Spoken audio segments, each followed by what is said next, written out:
ये काफी गंभीर मामला है, जहां एक तरफ भारत को 2047 तक इस्लामिक स्टेट बनाने की तैयारी पटना के नजदीक फुलवारी शरीफ में चल रही थी, वहीं दूसरी तरफ पिछले 17 सालों से बिहार पर शासन करने वाले बीजेपी और जेडीयू के नेता इस बात पर तकरार कर रहे हैं कि पटना के एसएसपी को हटाया जाए या नहीं हटाया जाए।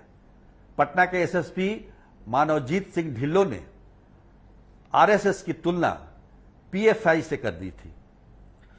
नमस्कार, बिहार तक में आपका स्वागत है। तो बिहार में और खास तौर पर पटना के फुलवारी शरीफ में जो घटनाएं घट रही है, जो खुलासे हो रहे हैं, उसकी जानकारी आपको लगातार मिल रही होगी। किस प्रकार से भारत को इस्लामिक स्टेट बनाने की तैयारी फुलवारी शरीफ में चल रही थी, और आज एक और खुलासा हुआ। एक व्हाट्सएप ग्रुप गजवाए हिंद का पता चला, जिसमें बहुत सारे लोग जुड़े हुए थे, भारत, पाकिस्तान और बांग्लादेश के। वो गजवाए हिंद में जो एक मैप बरामद हुआ है, वो बताया गया है कि 2047 में इसी प्रकार का भारत दिखाई देगा, जिसमें पाकिस्तान भी शामिल रहेगा। एक और चैट सामने आया है जिसमें कहा गया है कि कोई फायदा नहीं है एआईएमआईएम को सपोर्ट करने की। एआईएमआई मतलब ओवैसी की पार्टी अब डायरेक्ट जिहाद करेंगे 2023 में, खिलाफत का ऐलान हम इंडियन मुस्लिम करेंगे। तो ये दो डॉक्यूमेंट मिले हैं। वैसे तो डॉक्यूमेंट काफी मिले थे, एक रोड मैप भी मिला था कि 7 पेज का, कि 2047 में भारत को इस्लामिक स्टेट कैसे बनाया जाएगा। खैर, पुलिस इसकी तहकीकात कर रही है, एनआईए कर रही है, एटीएस लगी हुई है, तो तमाम जांच एजेंसियां लगी हुई हैं इसकी जांच करने में। पर सबसे बड़ा मुद्दा यह है कि आरएसएस से पीएफआई की तुलना पटना के एसएसपी ने कैसे कर दी, इसको लेकर बीजेपी और जेडीयू एक बार फिर आपस में आमने सामने है। हालांकि कई मुद्दों पर इनकी तकरार लगातार होते रहती है, सरकार में रहते हैं फिर भी हर मुद्दे पर इनकी तकरार होती है, और पूछने पे कहते हैं कि हम एक सरकार में हैं, एक गठबंधन में है, लेकिन हमारी विचारधारा अलग है, तो हमारी तकरार होती है। ठीक है भाई, तकरार करो, लेकिन कम से कम भारत देश की संप्रभुता पर तो आंच ना आने दो। तो ये स्थिति है।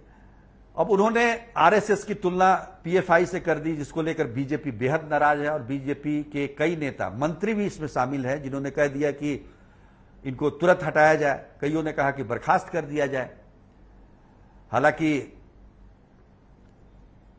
जो एसएसपी हैं मानवजीत सिंह ढिल्लों, उन्होंने आज सफाई भी दी है और कहा है कि हमारा वो मतलब नहीं था, यानी कि दो संगठनों की तुलना करने का हमारा मतलब नहीं था। हमने वही कहा जो लोग गिरफ्तार हुए हैं इस मामले में, अतहर और जलालुद्दीन, उन्होंने जो बातें बताई कि हम आरएसएस की तरह ट्रेनिंग देते हैं, उस बात को मैंने कहा है, और उन्होंने सफाई दी है। पता नहीं इस सफाई पर बीजेपी कितना यकीन करती है, लेकिन जेडीयू शुरू से ही इस बात को तवज्जो नहीं दे रही है, और उसका साफ कहना है कि ये एसएसपी को हटाना रखना सरकार का मामला है, ये सर्विस ऑफ रूल का मामला है, जो यूपीएससी का है, या फिर आईपीएस अधिकारी जो हैं मानवजीत सिंह ढिल्लों, उनका सर्विस रूल क्या कहता है, सरकार इस पर क्या राय लेती है, उनको हालांकि नोटिस भेजा गया है।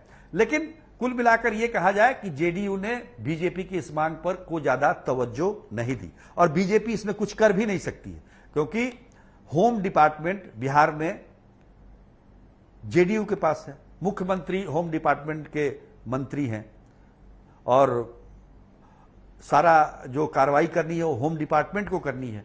तो निश्चित तौर पर इस मुद्दे पर बीजेपी इसको कितना आगे तक ले जाती है ये देखना होगा। लेकिन दूसरी तरफ जो जेडीयू कोटे के जो मंत्री हैं अशोक चौधरी, उन्होंने जो बयान दिया है वो काफी बीजेपी को पिंच कर सकता है, चुभ सकता है कि बीजेपी में कई ऐसे मंत्री बने हुए हैं केंद्र में जिन्होंने पहले आरएसएस के बारे में बहुत सारी बातें कही हैं। तो उसी तरीके से एसएसपी ने भी कही। तो कहने का मतलब ये एक बैक दिया गया एसएसपी के बयान को जेडीयू की तरफ से। अब देखिए इसमें हम पार्टी भी है, वो भी सरकार में शामिल है। उसका कहना है कि एसएसपी चूंकि दलित है इसलिए बीजेपी इसको निशाना बना रही है। उससे पहले और भी गंभीर बात हम पार्टी के जो प्रवक्ता हैं उन्होंने कहा कि जब हिंदू राष्ट्र बनाने की बात हो सकती है तो इस्लामिक राष्ट्र अगर कोई बनाता है तो इसमें क्या गलती कर रहा है। तो तरह तरह की बातें हैं, राजनीतिक बातें हैं। इन सब के बीच हम ये कहेंगे कि कम से कम जो ये गतिविधि चल रही है जिसमें विदेश के लोग शामिल हैं, पाकिस्तान बांग्लादेश के लोग शामिल हैं, और जिस प्रकार का जिहाद की बात की जा रही है 2023 में, कम से कम इसको रोकने की जरूरत है और इसमें तत्परता दिखाने की जरूरत है। हालांकि अभी तक जो गिरफ्तारी हुई है पुलिस ने ही गिरफ्तार किया है। आज भी एक गिरफ्तारी हुई मतलूब अहमद दानिश की, जिन्होंने गजवाए हिंद नाम का व्हाट्सएप बनाया था और कई ग्रुप बनाए थे जिसमें भारत के भी लोग हैं, पाकिस्तान के भी लोग हैं, बांग्लादेश के भी लोग हैं।